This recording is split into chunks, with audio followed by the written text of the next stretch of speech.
બહાર નીકળે. નેચરલ લાગે છે. આવી બાજુ પપ્પાને છે ને ખબર નથી શું બોલવું છે. હું તો કરું છું તારી જોડે વાતો. હાય બચ્ચુ. બસ.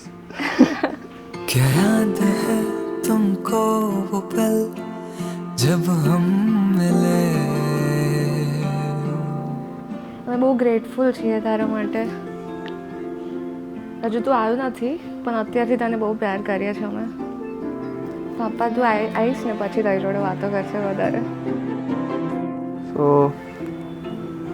હું ને સુરભી એકબીજાને એક 10 વર્ષથી ઓળખીએ છીએ અને અમારા લગ્નને 2 વર્ષ થયા બટ અમે એકબીજાને બહુ ક્લોઝલી જાણીએ છીએ. અમે કોલેજમાં સાથે હતા, બહુ ઇમેચ્યોર હતા when we started. We never knew કે we are going to get married. મસ્તી એટલે એટલી બધી મસ્તી કરી છે કે ઇવન વી રિકોલ દોસ્ત. અને હજી અમે એટલા જ મસ્તીખોર છીએ but it is in front of some people, some group કે અમે અતિશય મસ્તી હજી બી એવી જ કરીએ છીએ.